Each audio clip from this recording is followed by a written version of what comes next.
If you're thinking of applying to medicine but don't know where to start, you've come to the right place. In this video, I'm going to break down the 7 steps you must take in order to get into medical school.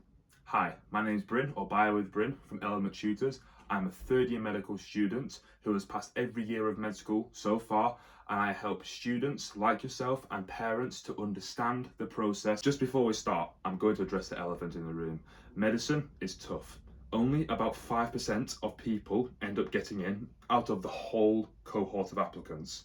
It is by no means an easy degree to choose. To get in, there are tests, there are skills you have to have, there is work experience you must get. It is a long and grueling process. With that though, it's a really fun one.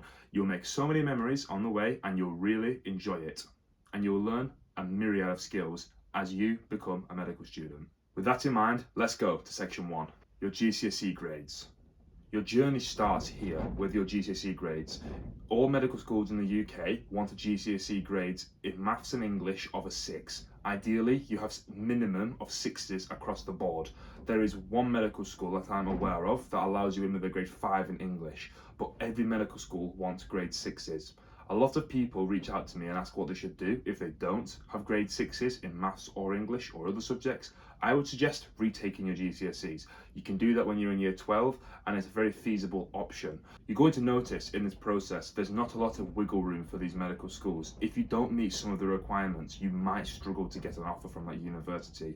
I recommend trying your best to meet the requirements. After your GCSEs, you then need to take your A-levels. So you need GCSE grades that are good enough to get you into the college of your choice. Some colleges demand 6s in subjects you need to study. For medicine, it's really recommended you should study biology, chemistry, and one other science. More on that though in section 7. So you need the grades to get you into college or the 6th form so you can study A-levels, because you need A-levels in order to study medicine. Now you have the GCSEs you need, we can now move on to step 2.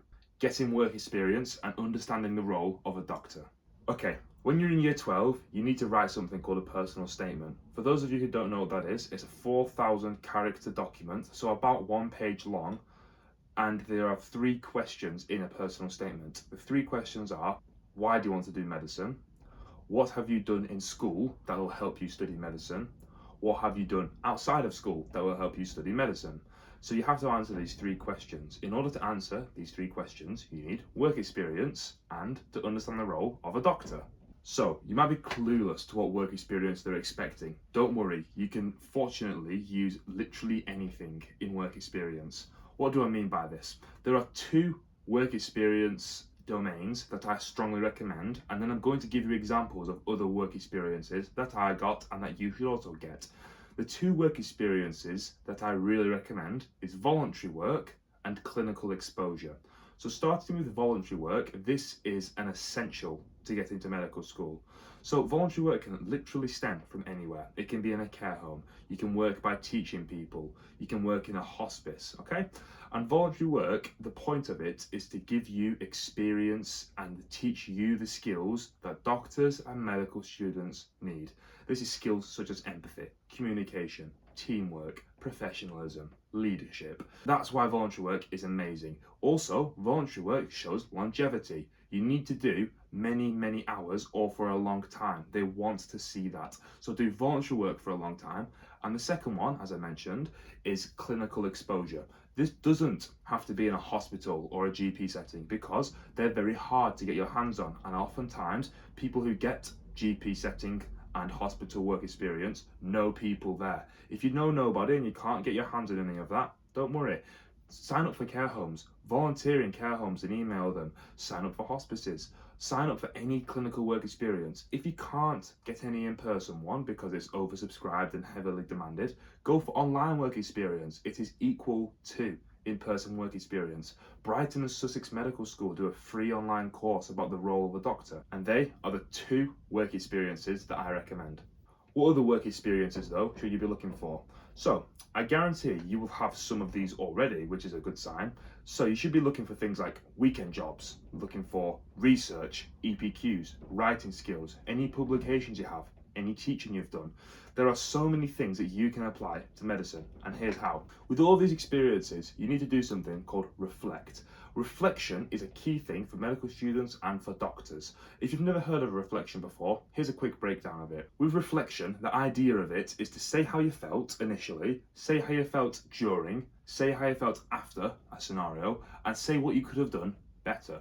Once you've understood how to reflect, you must reflect in your personal statement. I really recommend keeping a personal diary and journal and writing down things you feel, things you saw on your work experience, weekend jobs, voluntary work. This is how you reflect. If you struggle with reflecting, use the Gibbs reflective cycle template or the 3 Watts model. Both of these are great. I use them myself on a day-to-day basis. The point of reflection in medicine for doctors and medical students is for people like me to say, I did this, I felt this, this is the outcome, I could improve this way. Remember, medicine is constantly evolving, it's always changing. You need to be able to say what you could have done better, because this leads to better patient care. So that's all the work experience out of the way. What we need now is you to understand the role of a doctor. How do we do this? You're in luck. There's a document called the GMC's Guide to Good Medical Practice. The GMC are the General Medical Council. They're a regulatory body over medical schools and over doctors. So they tell students like me how I should behave, what's expected of me, how I should talk to patients, how we should keep confidentiality. And they tell doctors how they should work as well. If you go onto Google and search the GMC's Guide to Good Medical Practice, there is an entire document of everything I am expected to behave like and doctors are expected to behave like. If you want to know the roles and expectations of a doctor, go onto the GMC's Good Medical Practice. I recommend all people applying to medicine understand this in vague detail because it's super important. The key thing about section 2 is knowing how to reflect. Loads and loads and loads of things that have happened in your life can be relevant to medicine. It shows you have the skills of a doctor, it shows you have knowledge of the profession, and it shows you are capable of being a doctor and medical student. What matters the most is how you reflect on it. So know how to reflect using the 3 Watts model and the Gibbs reflective cycle and apply it to the roles of a doctor. Now you've got all your reflections out of the way, this leads us on to the 3rd section, the personal statement. The personal statement is a 4,000 character document, as previously mentioned, and with 3 questions. And the questions are, once again, why do you want to do medicine? What have you done in school to help you study medicine? What have you done outside of school to help you study medicine? In your personal statement then, you talk about your work experience you've done. You talk about the things you've seen, how you felt, the skills you have that align with skills a doctor must have. I'm not going to go into too much detail on the personal statement though. You have so much time to write it. You start writing it in the summer of year 12 and you hand it in by the 15th of October when you're in year 13. Personal statements are read by the university. If they like that and other parts of your application, they'll invite you for an interview. We're on with step 4 now, the other part of your application, which is the UCAT. The UCAT, also known as the University Clinical Aptitude Test, is an exam that everybody applying for medicine in the UK must sit. Now, I don't really like giving credit to any section here. I think they're all as important as one another. However, if one of them was to take the lead of which one's the most important, it would be this step, the UCAT. Because the UCAT is required for every medical school, and also you need to do quite well in it to get into medical school. So let's break the UCAT down. You've probably never heard of it. There are 4 sections to it: verbal reasoning, quantitative reasoning, decision making, and situational judgment test. So in other words, this is reading and writing, mathematics, problem solving, and ethics. A key thing about the UCAT, the questions themselves aren't actually impossible. They're not too bad to answer. What's difficult is the time you must answer them in. It's a very difficult exam because you get barely any time to answer questions. You're reading chunks of paragraph in 28 seconds and having to answer difficult questions on it. That's what's hard about it. So the UCAT is taken when you're in year 12 during the summer and you get your score back instantly. It goes on your application as soon as you've done the test. With the UCAT, most people who do well will study between 6 to 8 weeks, about 2 hours a day. Now, some people will study a lot less and do really good. Some people will study way more and not do as good. It's completely dependent on how you suit the UCAT. It's a very unique exam and it's really unlikely you've ever sat anything like it. I'm going to break down the UCAT really quickly and how it's scored. So the UCAT's broken down into two parts, and I'm going to tell you each of these parts and how they're scored. The first part is the first three sections I mentioned: verbal reasoning, which is reading and writing; quantitative reasoning, mathematics; and decision making, which is problem solving skills. So this section is broken down into 2,700 possible marks. So each section has 900 marks per given section. So for verbal reasoning, 900 marks. By default, you start with 300 marks per section, meaning if you completely left the exam, you would leave with 900 marks. A score you are aiming for is roughly 1,900 out of 2,700. That's regarded as the top 40% of UCAT takers, and most medical schools will probably give you an offer with this UCAT grade. Now, if you get a bit of a worse grade, that doesn't mean you're going to get no offers. If you get a better grade, that doesn't mean you're going to get all the offers. Let's leave the UCAT for now though. We cross that bridge in year 12 when you come to it. Next, we're on with section 5, choosing your medical school. Right now, you'll have your personal statement, your UCAT score, your A-level predicted grades, you'll have your work experience, you have your GCSE grades. And now with this, you can apply to 4 specific universities. This bit's quite enjoyable. There are 45 medical schools in the UK, all with their own unique campuses, teaching styles, lecturers, staff, hospitals are teaching. All of these unique things these universities have to offer. So it's up to you now to find out which 4 universities suit you the most. At this section, you have to consider what medical school you are most likely to get into. Many people will apply for 1 ambitious medical school, 2 ones they want to go to, and 1 medical school that is reserved and that they will be happy to go to, but it's a lot easier to get into. The key thing in this process is knowing which medical schools are most suited to you. Every medical school has different entry requirements. Some medical schools want 2 A stars in an A, they want really high UCAT scores, and they don't mind as much on your work experience. Some medical schools value GCSEs really highly. Some medical schools value the UCAT really highly. Every medical school is different. The best way to go about this is to apply for the medical schools that will let you in. If you apply for a medical school with a UCAT cutoff of 2,000 and you only have a UCAT of 1,700, they won't let you in. Don't bother applying for medical schools with cutoffs that aren't within your limits, because they just reject you before even reading the application. It makes more sense to go for medical schools that will let you in and that meet your requirements. And now you've sent 4 applications out. This happened on the 15th of October. Now you wait. The universities will read your application, your UCAT scores, your A-level predicted grades, your personal statement, your work experience, other things, and they will see of how much of an amazing person you are. And now you have to wait until you get an offer for an interview, which leads us on to section 6. The interviews. Every medical school requires an interview before you get an offer for the medical school. Now it's a waiting game. Interviews are given up to between November all the way to April. In the interview then, it can either be online or in person. You can have 2 styles of interviews. It can be MMI, which is multiple mini interviews, the most common one, or a panel interview. Let's break both of these down. Starting out with MMI, multiple mini interviews. This is when there are many stations and many interviewers. You go into an interview room, the first station, and you'll be asked a specific question or scenario, and you have 5 minutes to answer it. This could be anything. It could be a role play, it could be an ethics station. Once you've done answering the question, you then leave the room and move on to the next 5-minute station, where you get asked another question, maybe about your work experience or a reflection. Then you leave and go to the next station. So this is testing a wide range of medical knowledge.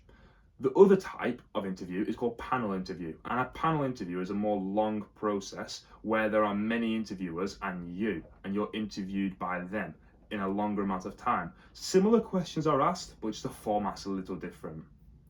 If you do well in your interviews then, you will get an email back a few weeks later telling you you've got an offer from the medical school. This offer is known as a conditional offer. A conditional offer means if you meet these A-level grades, we will give you a place at this medical school. Most conditional offers will be 3 A's, but it can vary. More on that in section 7. If you don't do as well as you hoped in the interview, the university will email you back in a few weeks after and say you weren't successful in the interview process. And there are many options to go around if that is the case for you, discussed at the end of the video. Which brings us on to our final section of the medical school application. Section 7, the A-level grades. A-level starts from year 12, end at year 13. You have 2 years to do amazing in them. As previously mentioned, you want to take biology, chemistry, and one other science or maths. Some medical schools do let you in without chemistry, some let you in without biology, but to play it safe, I would take biology, chemistry, and one other maths or science. For the other maths or science, it doesn't necessarily have to be a maths or science. About half of medical schools don't really care what the third one is. Half of them do care and say we prefer maths and science. So play it safe, do your maths, do physics, do psychology if you can. If for what reason you despise chemistry, some medical schools do let you in without chemistry, but it really narrows your options. So it's better to play it safe and do chemistry. Now, most medical schools require you to get 3 A's in your A-levels. You apply to medical school with A-level predicted grades, however, which means that doesn't guarantee you're going to get 3 A's. Your grade entry requirements are subject to change though. Some medical schools want A star AA, some want 2 A stars, but however, some of them want lower entry requirements. Let's say you have a contextual offer, meaning you're from a specific postcode, your school doesn't perform as well, you're a caregiver. They can lower the grades, let's say, to AAB or ABB. If you also study something called an EPQ in A-levels, which is a research project, they can also lower your grades, which is why I so strongly recommend you do an EPQ if you want to study medicine. It can lower your grade entry requirements. Similar to the UCAT though, once again, there's not a lot of wiggle room for the A-level grades. If you don't get the grades, a lot of medical schools won't read your application. Now in clearing, it is a little different. This is when the spaces at university aren't fully filled, meaning that anyone can apply and they might give you an entry with a lower grade requirement. But clearing in medicine is really difficult. And that's the whole process done. Now, if at any one of these stages you might have not done as well as you wanted to do and you haven't got any offers from medicine, here's what you can do. Remember, only 50% of people in medical school today didn't get in the first time. Half of the people there had to reapply. So if that's the case for you, that's fine. Consider reapplying to medical school, and maybe next time you can do better. Knowing the mistakes you made the first time, you can amend the mistakes and improve. Let's say you don't have the A-level grades and you might want to still study medicine. You can study medicine abroad. Many universities in Europe which are accredited by the UK and which you can practice in the UK once you have your doctor's degree allow you to study with lower UCAT grades and lower A-level grades. You can check them out. You can study postgraduate. If you get a degree in biomedicine, bioscience, any other science, psychology, you can then apply to med school as a graduate level entry. This is a completely different process and it's another really realistic one you can do. And I hope that's cleared the air for people that haven't got the grades they really wanted or haven't done as well in any section of this application process. If you have any questions at all about the application process, please drop them down in the comments below. I'll get back to all of them. Good luck guys, and I can't wait to see you at medical school.